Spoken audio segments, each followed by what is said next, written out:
If you've experienced heartbreak of any kind and are either stuck with it or in the process of processing it and wanting to heal, then this is the episode for you.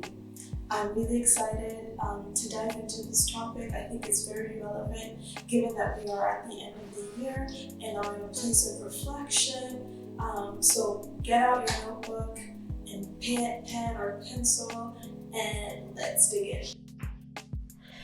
Welcome to this episode of I Am Binti. My name is Joy and I am your host.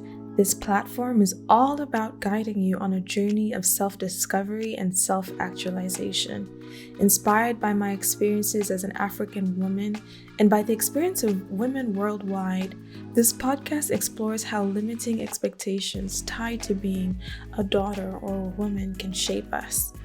Binti, which means daughter or girl in my language, has often carried barriers, but this podcast is an invitation for us to reclaim our power, redefine our identity, and pursue independence.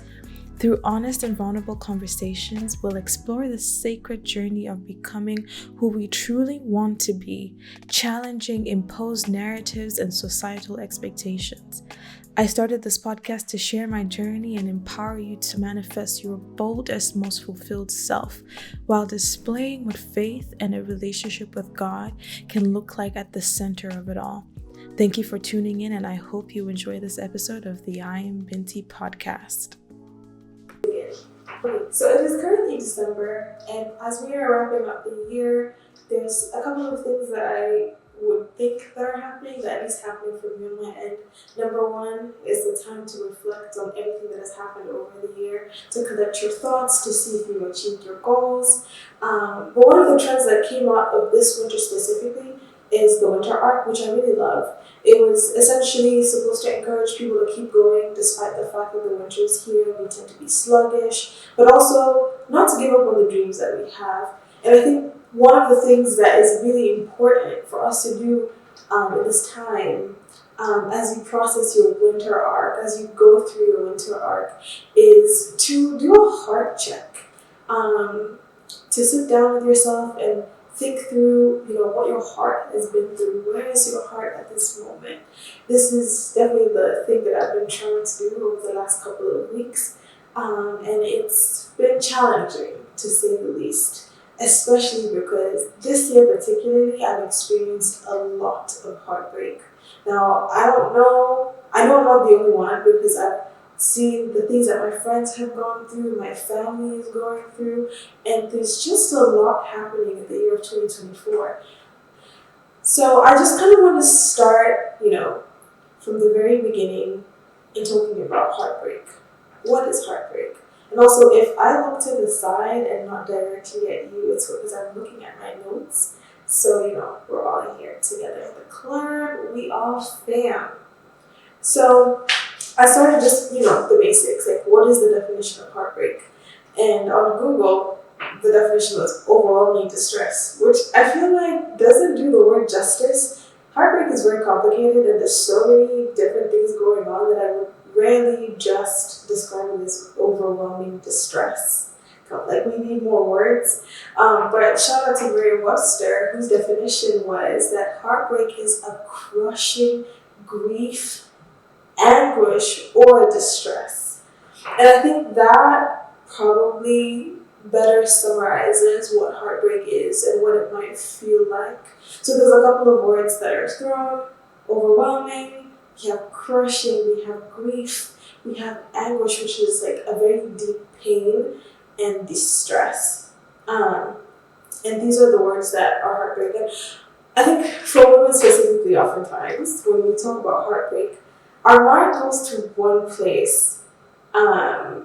Boys, heartbreak from relationship, heartbreak from, breakups or being cheated on, and that's how we experience heartbreak, or experiencing some form of emotional abuse or whatever. But there's actually so many different kinds of heartbreaks that we experience in, our daily lives throughout the year. And so what can that look like? One is that a good chunk of our heartbreak that we experience is relational. So yes, it can be romantic, it can also be from friendships. I don't know about you, but one of the things that I wish someone told me about my 20s is that the loss of friendship would be one of the deepest heartbreaks that we would experience. It's just really crazy, like navigating losing friends and, you know, deciding to only have like a few people in your inner circle and things like that. But friendship heartbreak is so real. The disappointment of not having people, you know, show up for you the way you want to. And then lastly is family. Like family, heartbreak in family and with familial relationships, one of the earliest ones that we experience. So by the time we're adults, we probably normalize some of the pain that we experienced because of our families. But nonetheless, it's there. It's definitely ongoing. Our family members are not perfect. And so that's a really big source of heartbreak as well. So those are all the relational ones, but there's definitely other ones. We have disappointment just due to loss and grief, literally losing someone. It could be literally the death of a loved one. It could be just like the going away, the breaking of a relationship. It can even be the loss of yourself. For whatever reason, for a circumstance might lead you to change. And that the process of just changing is a loss of yourself, and that can also be quite heartbreaking, despite the fact that maybe older versions of ourselves weren't serving us.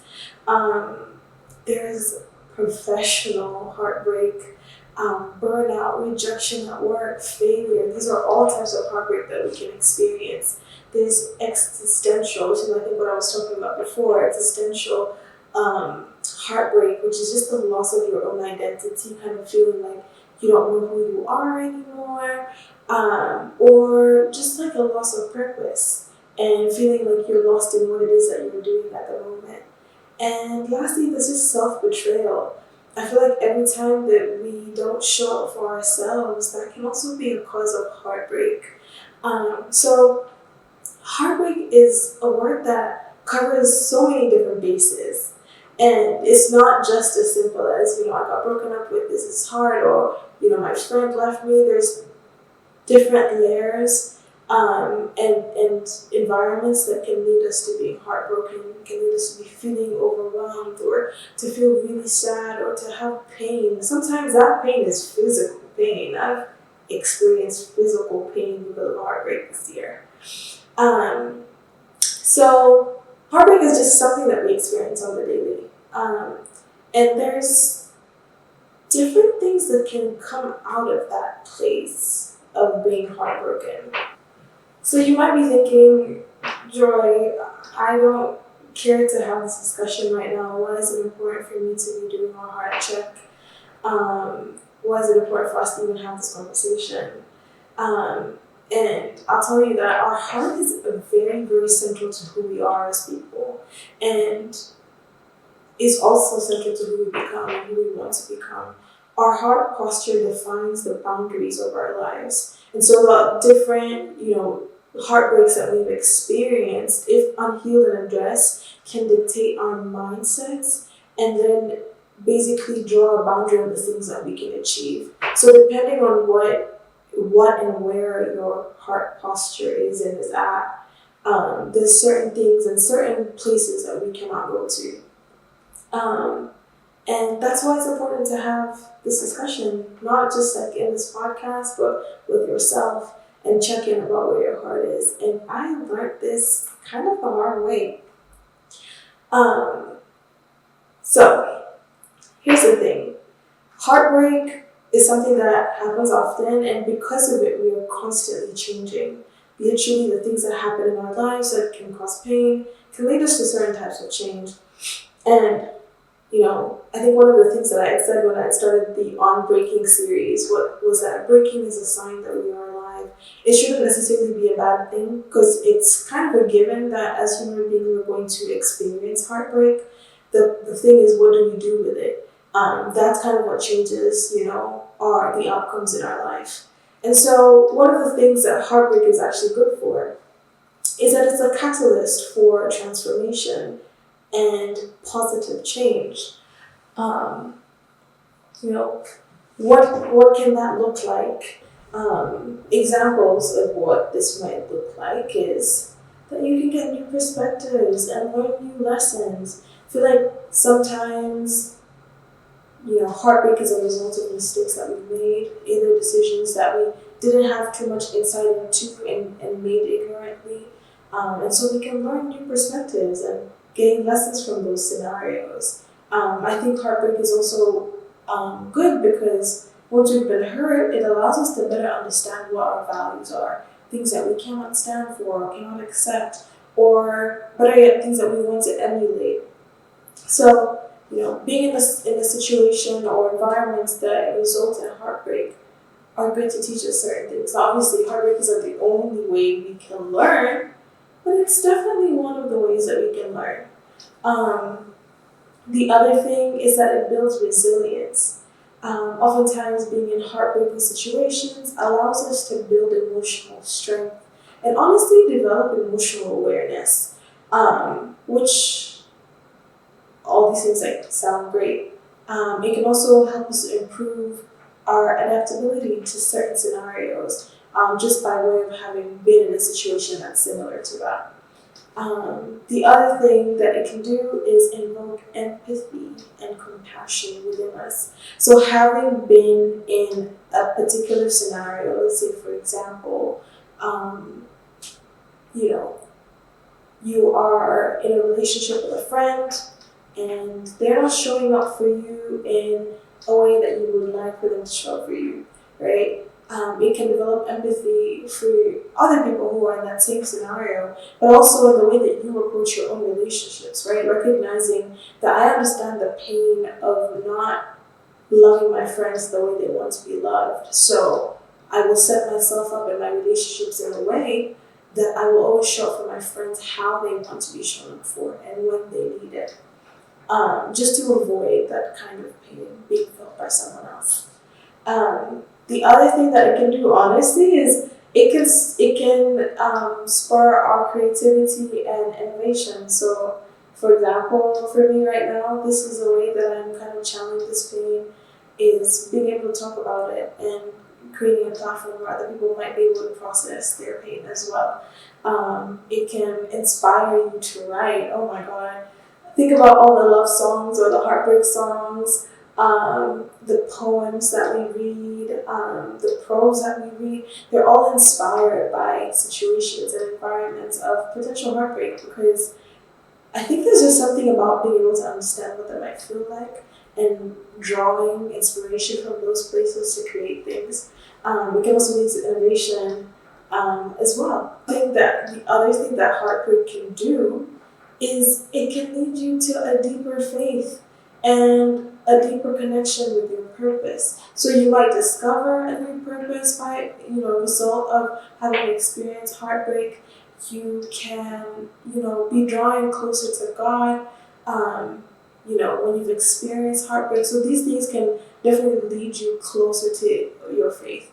So these are all positive things. And from the sound of it, it should be like, okay, we should all be, open to experiencing heartbreak. But there's a reason why we spend so much energy trying to avoid it. And it's because oftentimes we experience the other side of heartbreak, which is that in as much as heartbreak can be a catalyst for good change, it can also be an agent of delay and stagnation. So these are the kind of things that, could happen as a result of heartbreak. And, as you listen to these things, I should have said this before, think about it and think about what might be most relevant to you for both the positive things and the negative things, as you start to reflect on your own heartbreak. So one of the things that can happen as a result of heartbreak is that you can lose your identity and experience loss of identity. Just recognizing that, I might not know who I am after this. Again, because heartbreak tends to change us, we can lose, our heart. I think one of the things that I experienced I remember because of just like a heartbreaking situation that happened was I lost like my heart. My heart was very forgiving at the time, and I could tell that that part of myself was leaving, and it was really hard. I didn't want to not be forgiving. I wanted to keep this a very malleable, open posture, but because of heartbreak, I had become closed off. You can lose trust in people. I think this happens when people disappoint us, when people hurt us, when people don't show up for us. We can tend then to lose trust in them. Um, we can experience, the desire to avoid intimacy just because we've lost intimacy. So, in the same way that heartbreak can propel you towards your faith, it can actually do the opposite and move you back and take you away from it. It can make you more withdrawn from the relationships that you have, or you might not even want to be in relationships. Like this is the romantic or friends. You might want to limit, your interactions with people. With your family, it can draw you away from your family even more. So these are all just negative things to experience. You can literally experience physical stress and fatigue, so your body can carry the manifestations of the heartbreak that you are feeling. It can lead to adoption of limiting beliefs. So think about like low self-esteem and self-worth. You can start to tell yourself that you are not deserving of certain things like love and care because other scenarios have shown you that people are not willing to give you those things, for free or unconditionally. You can lose your joy and your peace and love, and that can result in you experiencing anxiety or depression, or for you to hold more anger towards people and towards your family, your friends, your workmates, yourself. So these are all, negative things that we can experience because of heartbreak. And that's why we spend a lot of time avoiding it. So the question then becomes, like how do we get to one place versus the other? How do we get to a place of healing and positive change versus loss and grief and anger and depression and anxiety and all these like negative things that can happen to us? And I think it's all a matter of process. Speaking somewhat from experience, honestly, the effects of heartbreak that have led me to stagnation or delay are and were a result of me having not processed the pain that I was feeling, and ignoring it and masking it and deflecting. I know I mentioned this earlier, but I've gone through an immense amount of heartbreak, as I'm sure you have if you're still watching and listening to this at this point. But at first, I was honestly very open to the process of healing. And I really think that healing needs a lot of introspection and reflection, and just being able to talk through these scenarios until you get to a place of understanding.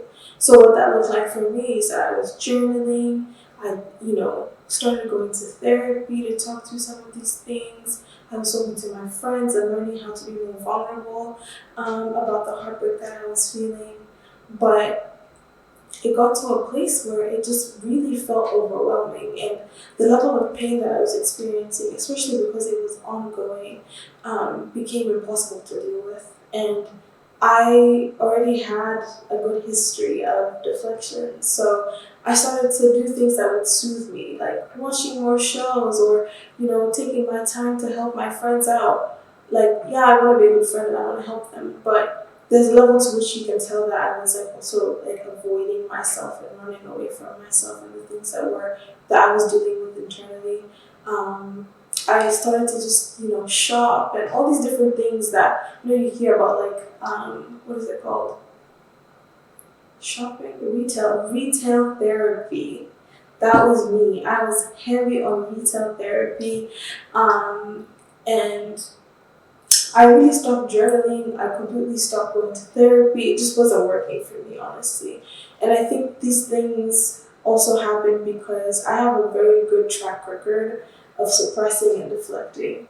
And so it was a comfortable place for me to be in. And obviously, when you've been in a scenario where you've um, gone through an immense amount of pain that's uncomfortable to deal with and to sit with, I, as a child, like literally at the age of 14, 15, would have what I call explosion days. So one day a year, I would literally like explode into tears for like 2 to 3 hours and would be crying. Maybe something would probably like trigger me, but it wasn't worth the tears I was crying. So I always knew it was deeper.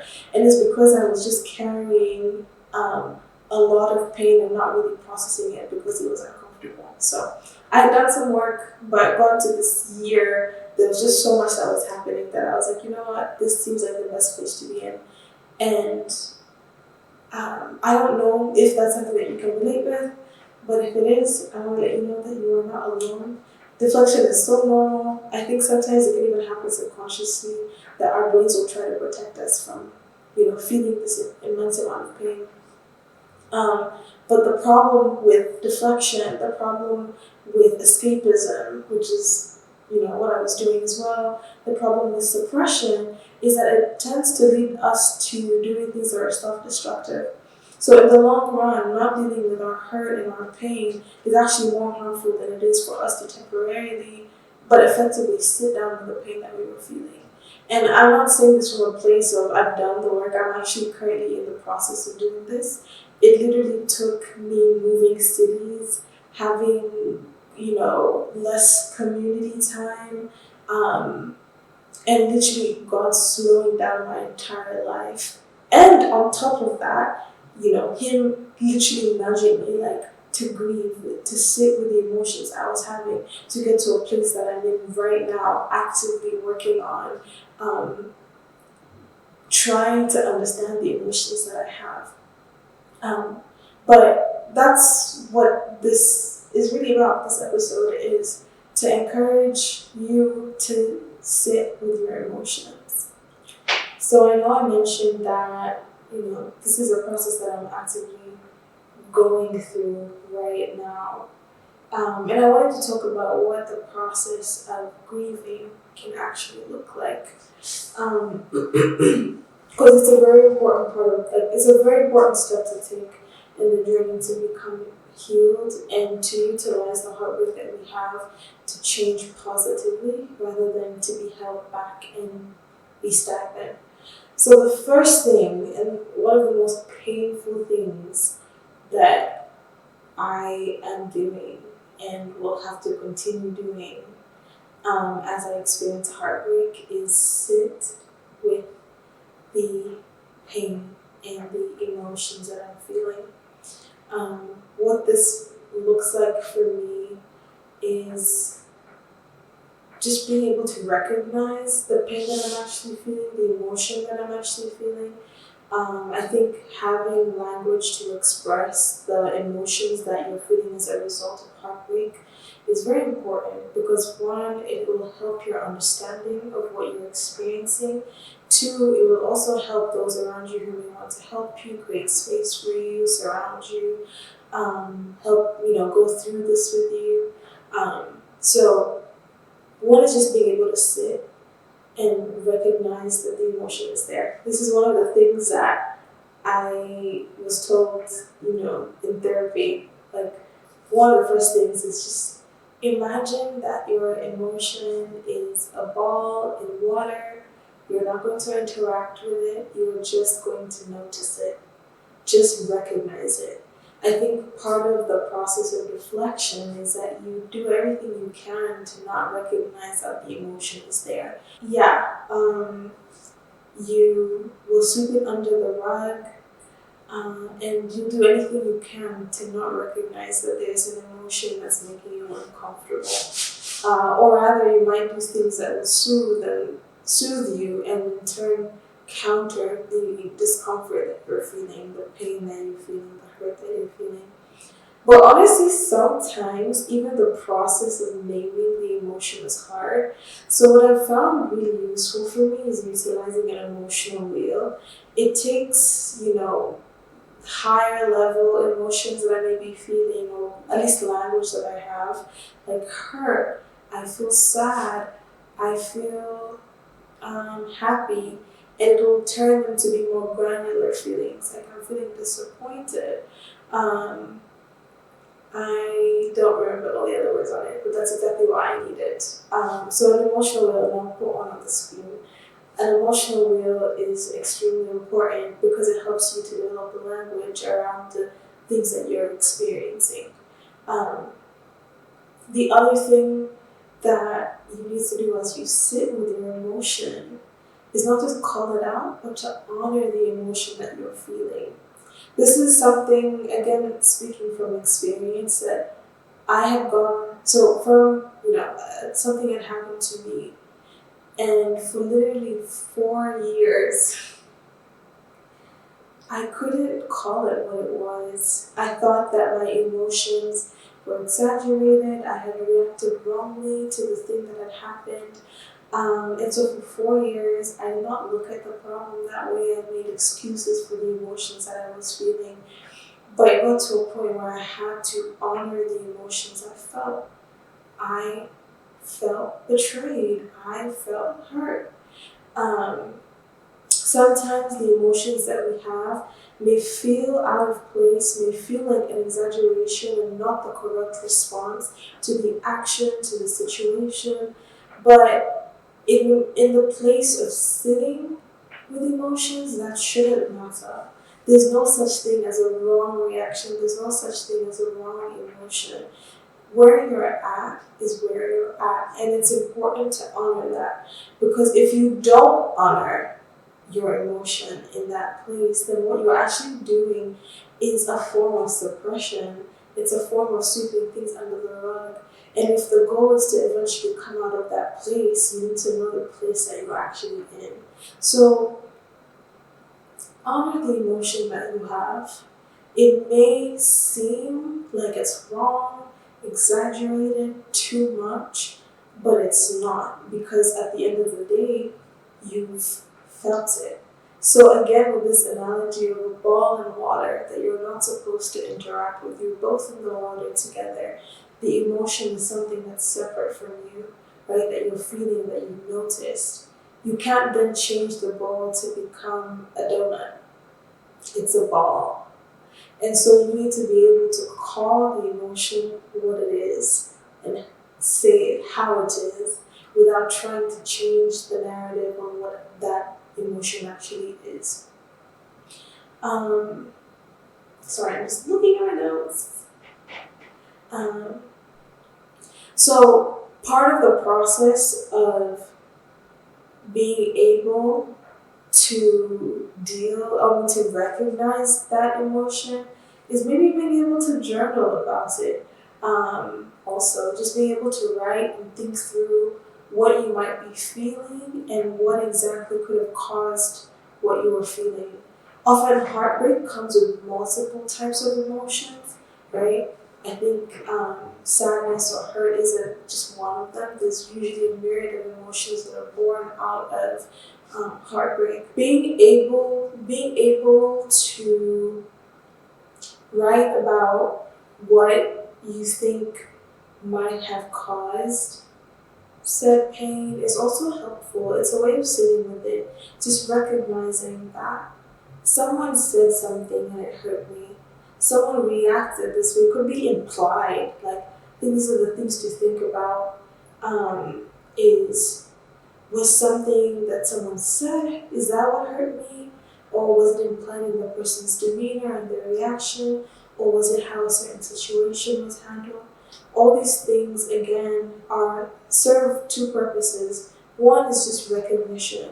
This is how I reacted to a particular situation, words, facial reaction, body language, and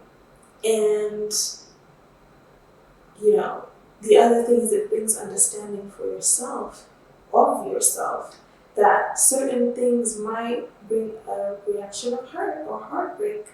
And that's really important for us to be able to explore. The other way in which we can sit with our emotions is honestly vent and talk to people about it, talk to our friends, and just demand or take up space in your relationships where you can talk about the things that are going on. Sometimes it's being able to say it out loud to someone else in the room and not have to deal with it on your own can be very therapeutic and helpful in, again, allowing us to be able to sit in that emotion. I remember a scenario this year where I had spent so much time kind of avoiding a particular scenario that hurt me. And I tried to journal about it, but I could not. Like, it was so painful that all I could really do was cry. And it honestly shocked me. I was like, where are all these tears coming from? But it took another friend being there. And honestly, my friend, um, probed and asked me questions that allowed me to be able to reflect on what it is exactly that was causing me hurt and what were the emotions that I was feeling at the time because of said scenario. So being able to vent to your friends is very helpful. So if you haven't already or in the process and want to, definitely take up space, ask for it. If you want to go a step further and this is something that you have access to, recognizing that it costs money, you may want to also seek therapy. A therapist can be a very good and useful tool to help you understand the feelings that you have and be a platform or a space in which you can sit with the emotions that you're currently dealing with. And they can also make you help you again understand, develop language to explain exactly what it is that you might be feeling.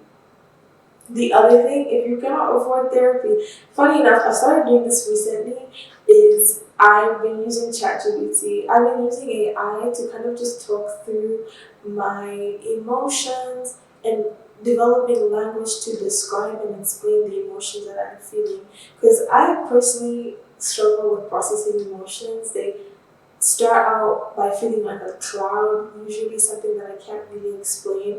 And it takes me a while to go into the granular to be able to name and recognize the exact emotion that I'm feeling that's making me feel uncomfortable. So that might be something that you want to do. Utilize ChatGPT, utilize Perplexity, utilize Claude. There's so many different open AI platforms right now that you can utilize to help you process the emotions that you're having. So it doesn't have, so one, you can do it on your own, and I strongly advise that you start by, spending some alone time, because sharing things with friends can also open you up to their opinions and their experiences and their biases, which is not necessarily a bad thing, but you also want to be able to create a space where you can do this alone. I think a therapist is probably one of those, like, furthest removed space that you can take with another person. And that's why therapy is usually recommended to not have relationships with their patients, because then once they start to care and develop a relationship, it can introduce certain biases and things like that. So I definitely recommend you to start with, yourself. Create a space in your room, your journal. Those are all private places that you can sit with these things. But I also do not want to encourage isolation, which can come as a result of heartbreak. Dealing with heartbreak alone is extremely hard and just adds to the pain. You should also be able to utilize the resource that is your community to be able to process and go through these things. So definitely rely on your friends. If you are close to family members, your father, your mother, utilize them as well, and be vulnerable about the different pains that you're currently experiencing. Lastly, and most importantly, is to pray about it. So this is something that has helped me tremendously and is going to continue to help me tremendously this year. Praying about it. So the thing about opening up to our friends about our emotions is that they will try their best to create space for us. But the one thing that they can never really do is know exactly how we feel. I think God is the only being that experiences and understands exactly, when I say exactly how we feel, exactly how we feel. He doesn't miss a beat. And this is important for a couple of reasons. One, that means that when we don't have the language to explain the pain, the discomfort that we are feeling, God still understands it. This means that even if we were to cry in prayer or to say words that we didn't understand or just express that we don't understand what's going on, then God understands exactly what we're going through. That to me is extremely powerful. I wish that I could understand exactly what my friends are going through, but I usually can't. My friends have gone through pains this year that I'm now experiencing for myself, and I'll tell you, before I had experienced this, I could empathize with them. I could tell that it was hard, but nothing could have prepared me to gain an understanding of what their own pain might have felt like until this very season that I'm in. I can look back and say, oh my God, I understand exactly how you feel now. And even then, I probably won't because our scenarios are very different and in different environments.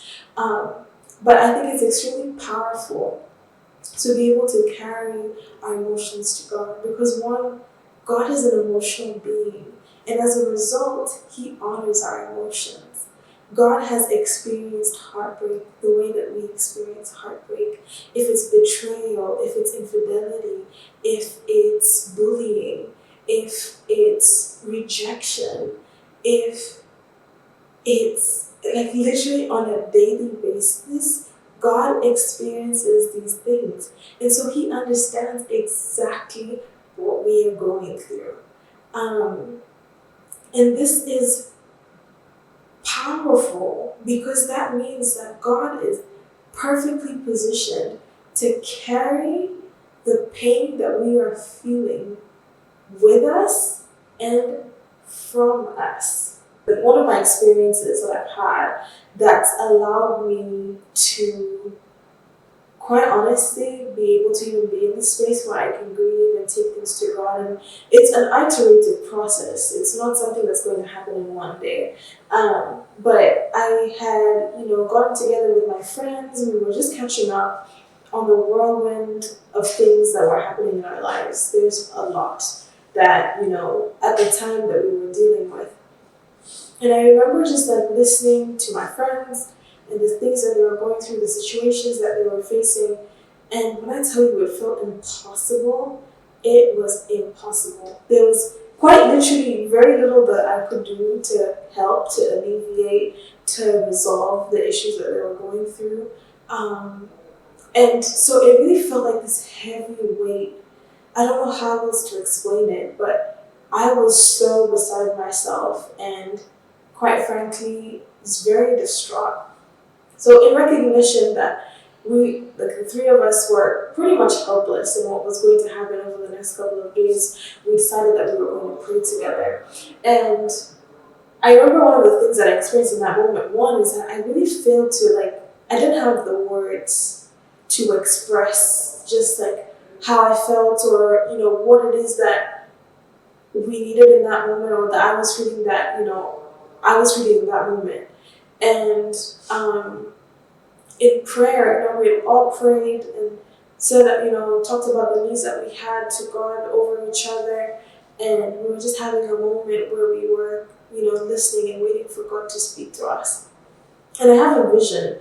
And in this vision, I have these 3 bags. So there's 3 bags of trash. And I'm facing a man who has a heap of trash. I'm talking at least 20 times bigger than him. Now, I don't know to paint a picture if you've seen people who are collecting tins and cans on the street and what that can look like. But imagine that this load is literally 20 times the size of him. It's way bigger than him. It makes no sense why this person can possibly carry all of these things. Yet they are. And they look pretty happy. And he approaches me and he says, and I tell him, and I think at this point I recognize who he is. He's God. And I say, I don't know. It's like, how am I supposed to carry these things? I don't know how to carry them. And it's 3 bags. I have 2 in one hand and 1 on the other. And I just remember feeling so heavy. Like those trash bags, having to hold them up was so hard. And he just took them. He literally took these bags away from me. And he said, "You will never have to carry these things. This is not what I want you to carry." And in lieu of the bags that he's taken, he hands me a Bible. And he says, "This is the only thing I will ever ask you to carry." Mind you, as I'm looking at my situation, right, I have these 3 bags in my hands, but I also have a heap of bags to the side that I'm not even carrying yet. And I think to me this spoke volumes, because I recognized at that moment that there were so many things, feelings, emotions that I had put to the side so that I could deal. And now that I was faced with this thing that I was carrying, I was overwhelmed. So the overwhelming feeling wasn't just that these bags were heavy, but it was also in recognizing that I had a heap of things I needed to deal with that I had put to the side. But in that moment of handing him the bags, I had a physical experience where I literally felt the heaviness, the hurt, the pain over my friends, over my own situation literally go away. And it was replaced with peace. It was replaced with joy. Literally, it doesn't make sense. I don't know if you've ever heard about a peace that surpasses understanding. Having peace when it doesn't make sense to have peace. And not because you're choosing to not deal with the thing, but because it's just gone. It doesn't matter at that point, there's peace regardless. Because obviously there was no solution to the problems that were being faced. Those were still very much a reality. But I came out of that place feeling so light, so happy. Excuse the noise in the background. So happy, um, and so at peace. And that's the first time, honestly, that I understood what it looks like to cast my burdens onto Jesus, because they were literally gone. And I think it comes literally from a place of God being able to understand that this is exactly how you feel. Let me carry the pain. Let me carry the weight. Let me carry the burden for you. And I will replace it with my word. And it's powerful in that moment that what he gave me was his Bible. The word is so instrumental in our process of healing also, because it's filled with truths about us. It's filled with so much love. It's filled with so many promises that we can rely on and hope in a place of despair, in a place of crushing anguish and distress. Being able to rely on God's word, read his promises, can speak so much life, so much peace, so much joy in the moment. So that's the last thing that I would recommend. In a place of prayer, when you are now waiting for God's response, when you are now waiting for God to come through and carry those things from you, literally go to his word, read the Bible. That is still in recognition of you sitting with your emotions, recognizing exactly where you're at. Read the Psalms. There's so many Psalms that talk about people who are in pain, people who are going through it, yet they also talk about how much hope they have in God, that God is going to rescue them, that God is going to come through for them. So that's something that I would recommend for you to do as well, is to read the Word of God. So I know I've shared a lot today, and this is only part 1. I will be back with more on this process of, heartbreak and healing from heartbreak and getting to a place of transformation. Honestly, it's something that I'm going through, so I'm also trusting God to kind of tell me what to say, because I'm going through it. I'm here with you. I think that's the good thing, is I'm here. I'm where you are at this point. I'm still processing. I'm still trying to figure out what my next steps are. I'm trying to figure out what my emotions even are. Like, what do I feel why do I feel them, and bringing those things to God for Him to carry them away, dealing with those bags that I had on the side. So this is going to continue to be a series. I do want to end this episode by just encouraging you that you are not alone in the experience of heartbreak. We all go through it, and it is just an experience. It's the human experience. It's part of the human experience. But you are not alone. The type of hurt that you're experiencing is probably something that someone else has gone through. But most importantly, Jesus has gone through that pain and understands exactly how you feel. You might not know how to make sense of it yet. You might not have language for it yet. You might not be able to explain it further than tears rolling down or wanting to shout or scream. That's okay. But there's hope. There's hope that you're going to get out of it. And I hope that this episode introduced ways in which you can start to process and sit with the pain that you're in. And really just take it one step at a time. This is, again, something that I was really excited to talk about, and I hope that you have gained something from this episode. I'll be back in 2 weeks' time with another one. Take care, love you, and bye!